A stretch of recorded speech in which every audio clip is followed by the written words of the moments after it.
Greetings and salutations, people of the internet. This is Master RBG, and I love video games even at their quirkiest of moments.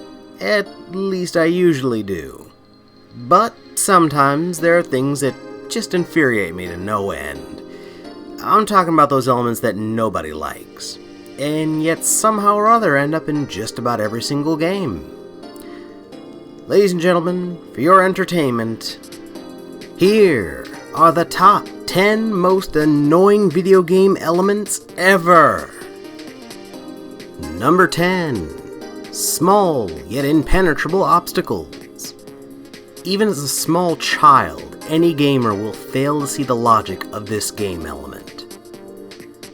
Your game's hero can jump more than a story high, yet can be blocked from progressing through an area by a 2-foot tall fence or a small shrubbery.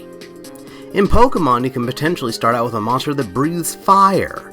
Why can't you just burn down the bush or shrubbery? It doesn't make any sense. It didn't do it then. It certainly doesn't make sense now. Number 9. Long, unskippable tutorials. I realize that not everyone has played previous entries in a game series, and as a result may not be familiar with the controls and such. But does the tutorial section have to be mandatory for everyone? Some of us have played some or all the preceding games.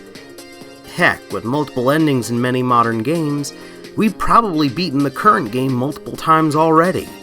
Is it so much to ask for a simple skip tutorial option? Number 8. Death by water. Almost every action game has some sort of tough guy who's pretty physically capable as the star. More than 80% of the time, it's someone who's trained long and hard to be the best at whatever it is they do, whether that's being an assassin, a soldier, whatever. So why do all these buff, well-trained dudes almost all die the moment they dip so much as a toe into the water? Seriously, it really breaks the immersion. You mean to tell me these guys can train to use heavy guns with chainsaw bayonets or dive off tall towers into teeny tiny haystacks, but they couldn't be bothered to learn how to doggy paddle?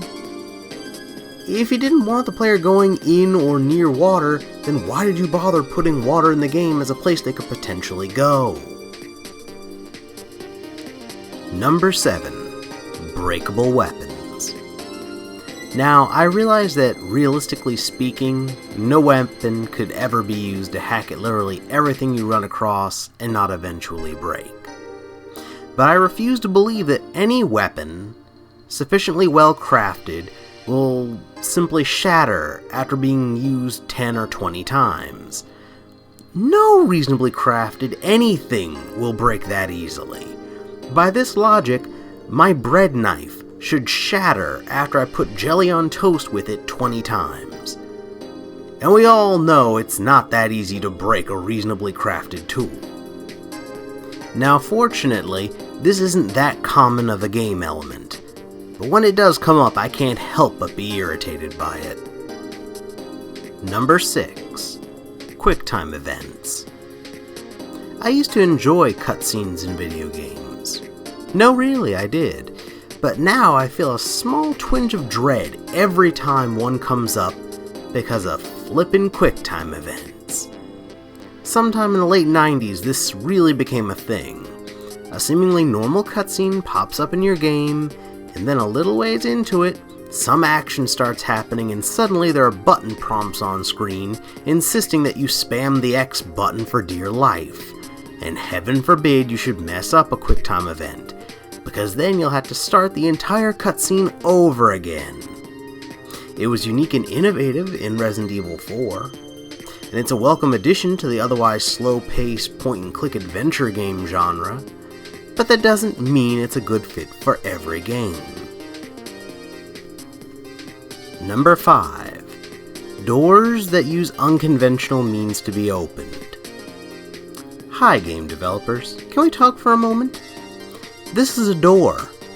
It is currently locked. This is a key. I'm going to place it into the lock and open this door. See? See how simple that was? Now, how about applying that to the locked doors in your games? Now, to be clear, I'm talking about games with realistic settings. If you want your doors to be opened by placing a statue and 3 gems on pedestals in a particular order, in a world of dragons, unicorns, and wizards, that's fine. It's a fantasy world. Do whatever you want. But in a realistic setting, you can't just have the doors in your police station open in the most ludicrous and convoluted manner possible. Doors in a realistic setting should use realistic door opening tools, like a key, or a key card, or punching in numbers into a little panel or something. Something regular doors would use. Number 4. Stealth sections in non-stealth games. I have no problem with stealth mechanics, provided they're in a game that's built around them. So, Metal Gear, Spy Chameleon, Volume, I have no problems with any of those games. But in RPGs, platformers, action shooters, these mechanics are a super awkward distraction from an otherwise cohesive gaming experience. These games are designed with certain mechanics in mind, and then you suddenly get told that you have to completely ditch these mechanics in favor of a totally out of left field segment with half-baked stealth mechanics tacked on. It's stupid, it's annoying, and it really needs to stop. Number 3. Escort missions. In almost any game, this will typically be the least favorite segment. Usually because the character being escorted has the IQ of roadkill, and ironically will almost inevitably end up as roadkill. Just to rub salt on the wound, these characters usually aren't all that well written or pleasant to be around during cutscenes and such anyway.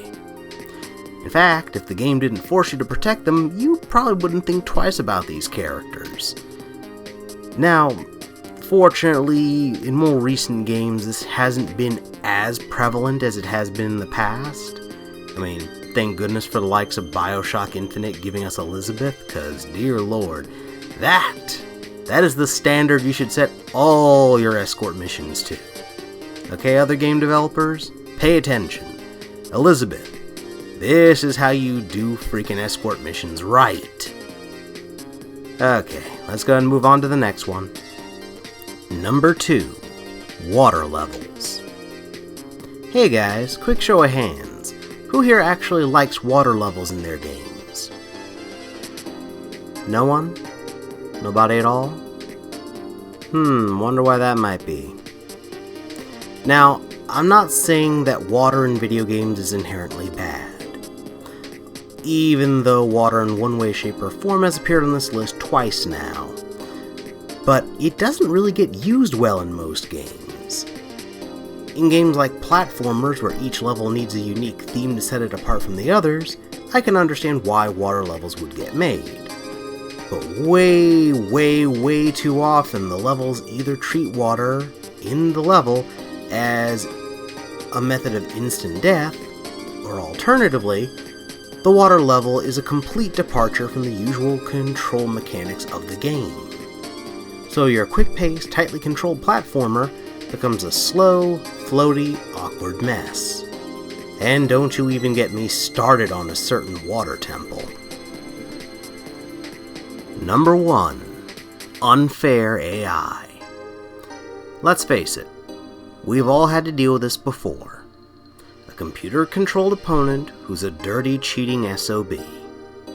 They aren't beholden to the same rules and limitations as you. They have access to unlimited healing potions, or mana, or ammo, maybe have some form of invincibility, can predict your attacks before you can use them, or any number of other unfair advantages. And for minor enemies, we could probably overcome it with little issue, but all too often it's given to bosses. Which means they already have a health bar longer than the Call of Duty franchise, in addition to all or some of the unfair advantages we discussed earlier. And believe me, it can be an absolutely maddening trial of endurance trying to deal with them. And that, ladies and gentlemen, was my list of the top 10 most annoying video game elements ever. If you enjoyed it, hit that like button. If you'd like to see more of my nonsense in the future, hit that subscribe button.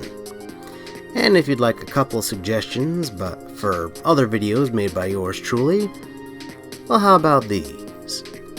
Over here, you can check out my previous review video for the very bizarre Oh Sir, the Insult Simulator. Or, if you prefer, you can check out over here, where you can see my top 5 likely additions to LEGO Dimensions video. Check out either one, they're both fantastic, just like you guys have been. Anywho, this is Master RBG, signing off.